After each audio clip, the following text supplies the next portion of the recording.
What's up, tribe? How you guys doing? Go ahead and hit that subscribe button. I hope you like this video. This is Sisters Season 2, Episode 16. So, we pick up where we left off. Zach is getting arrested. Now, I'm going to just go ahead and knock this whole thing out. Zach is getting arrested. He goes back and forth with the cop, which, sir, you know better, but whatever. He's talking about, I don't want to leave my truck. I don't want to leave the truck. I got stuff in my truck. I got stuff in the truck. Sir, you already know. You are in handcuffs. You are getting in the back. He said you got warrants. You already know they don't give a damn about that truck. You have warrants, sir. Whether you did something or not, the computer say you got warrants. He gets to the police station, and I swear this must be the only cop that work in the whole police station. Because here come the little girl again. Well, she's not a little girl, but here come the girl again. The girl who, he broke her heart, and she always swear up and down she can't stand him. But yet still, she seemed to always know when his ass is there. And he goes back and... Y'all know they go back and forth, back and forth, back and forth. And ultimately, she lets him use the phone. He calls Fatima. Fatima don't answer the damn phone. And at the end of the episode, she comes back and she was like, see, listen, I knew I shouldn't listen to you. You made it seem like you trying to do the right thing and you trying to be on the up and up. And he was like, what are you talking about? She was like, I got a copy of your police report. Sir, they found a kilo of cocaine in the spare tire wheel or whatever of the truck. So, of course, Zach ain't put it there. He's all like, oh my gosh, oh my gosh, oh my gosh. Sir, you going to jail. I mean, you staying in jail.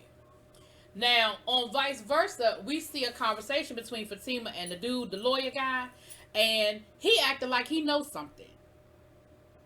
Like, you want to go to dinner tonight? And she was like, nah, I got plans. He was like, oh, for real, you sure? And she was like, why? What are you saying? What, you know something that I don't know? And they do this back and forth thing. But he clearly knows something as far as Zach is concerned.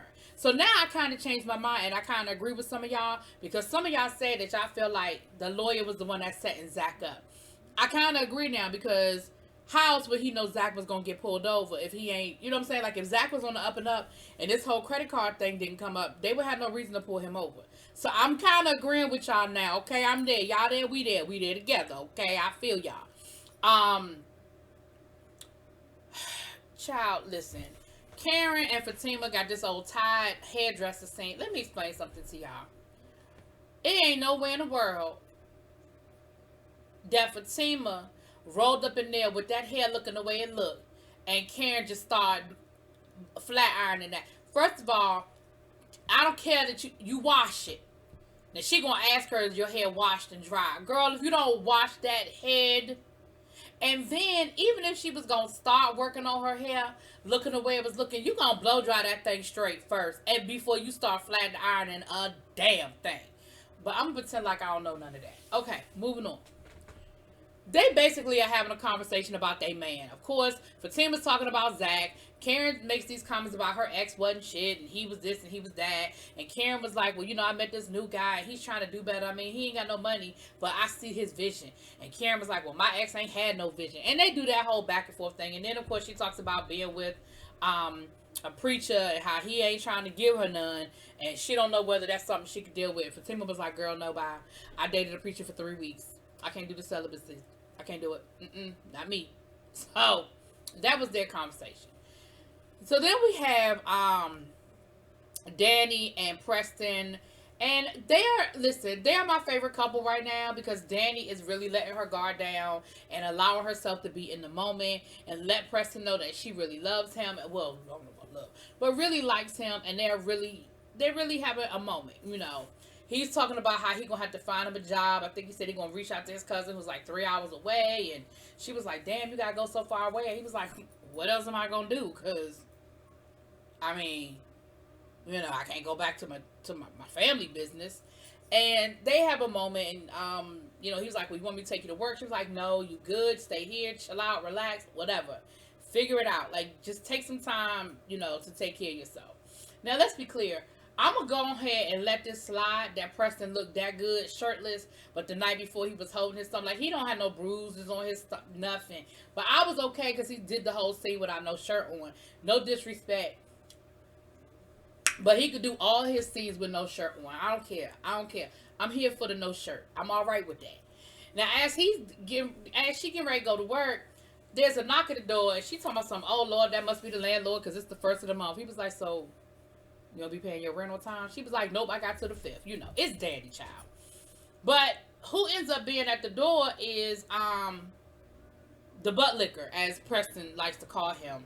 And he bought a painting for Danny, and you know, why he bought a painting for Danny, I don't know. But we know in real life he is actually a very, very accomplished artist in real life. Now, they never let us see the picture, even though Preston said the picture looked nice. They never let us see the picture, so I'm not even sure what that whole scene was about. Because I was like, okay, are they going to show off his work? And I know y'all going to tell me his name in the comments again. I don't forgot the man's name again, but he was on Southern Charm, New Orleans. And he's a very, very accomplished and talented artist. And his artwork sells for thousands of dollars. So, I mean, I guess maybe they're going to show us later on. I don't know. But Preston said it was a really nice piece and he was impressed by it, child. But why he was there, why he bought it, I don't know. Anyway, moving on. Andy gets to work, and who's waiting for her in the garage is Gary. Now, Gary played that little mind game that people like to play. They want to see how much you really still love them, like them, whatever. And he talking about something, Andy, I need to get out of, I just want to let you know that I'm moving to Boston to start over. Andy was like, okay. He was like, okay, that's it. Like, you cool with that? And she was like, bye. And then that didn't work. So then he went back to the Andy, I love you. I want to be with you. Andy, I love you. We need to talk. Andy, I love you. I'm so sorry. I never meant to. Please, baby, please. Fatima rolls up, breaks it up, and they end up going into the office. Andy is conflicted. Her and Fatima get to talking, and then here come the cleaning lady. I forget the woman. Y'all know who I'm talking about. And she gives them a word. And basically she told Danny, she said, Danny, you got the baby syndrome. And she was like, what you mean? I ain't got no babies. She said, no, you got that baby syndrome. When a woman, and she quotes the Bible, John, one of the verses in John, child, I don't remember which one it is, but one of them. And she quotes the Bible, and she said, you know, when a woman is having a baby, it's painful, it hurt, they crying, they screaming, they cussing out their husband. The Bible don't say that. I say that part. The Bible don't say nothing about nobody cussing out their husband. But she said, but once the baby gets here, you forget about all of the pain and everything you went through in pregnancy because the baby is here. And she said, that's what you're doing with him. Like, you're trying to forget all of the other stuff that you went through because at the end of the day, you got your baby or whatever. But she tells her, you need to make up your mind what it is that you want. Like, this back and forth, this indecisive. And, you know, Andy was like, well, it's not that easy, girl. You sitting there with bruised ribs. The man tried to kill you. Like, you almost went to jail for this man. Your apartment got seized. Your assets got seized. You lost your job. Like, girl. Then on top of all of that, he almost killed you. Girl, what you... Girl. So then, we see Sabrina down to the bank. She's opening up the bank. Her and Danny are having a conversation. Danny brings her up to speed on what happened with Preston. And she tells, oh, sorry, hold on, let me turn this off. So then she tells her that she went to that she got the new that she's over Calvin, and there's a new guy down to the bank that she thinks she like, and both of them are talking about how they like thugs, and that's why she knew it wasn't gonna work. And Preston ain't no thug, and he ain't your normal type.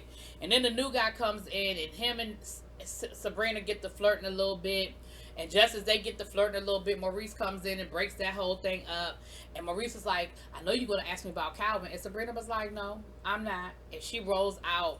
And, you know, he ain't really here for it because a part of him, I think, wants to see Sabrina and Calvin work it out and get past this bull hockey that they dealing with. But at this point, I already told y'all, I'm over them. I'm over Gary and Andy. Listen, I'm almost over... Calvin and I mean not Calvin, I'm almost over the pastor and Karen, if you really want to know the truth of the matter. At this point, the only couples I even like are Fatima, Zach, and Andy and Preston, and that's only until Andy starts tripping again. Right now she doing good, but she get to tripping again, I'm gonna be over them too. But I am so over Sabrina and Calvin. I could care less what happens with either one of them. You really want to know the truth about the matter. Alright, so Then Gary goes to visit Karen down to her job. Listen, y'all, Karen's damn receptionist is a whole mess and a half, okay? But Karen basically lets Gary know, like, first of all, why are you here? I don't like you. I don't know why you here. I don't know you. I don't understand why you are here. Why are you at my job? And he was like, can you please talk to Andy for me? Like, I really love her. I really love her. Can you please talk to her? Karen was like, no. And do you want to know why? He was like, why? She said, because I don't like you. She said, and I don't want you around my friends. She said, and as a matter of fact, I'm going to do the exact opposite. I'm going to convince her to get a restraining order against you. And do I need to get a restraining order here for you? Matter of fact, no, I don't. Because I shoots. You better ask about me. So then she ends up calling Andy and wants to, she's like, Andy, has Andy called you? I mean, has Gary called you? And of course, technically, Gary ain't called. So she said no. Instead of saying, well, he was at the, he showed up at my job. And she was like, you sure? Because he showed up down here and it's only a matter of time before he going to roll up on you. And so, of course, Andy evades the question and then says, girl, you want to go out for a drink so we can talk. That was pretty much the episode, y'all. I mean, that's pretty much it. Y'all let me know what y'all think. Drop it in those comments. Peace.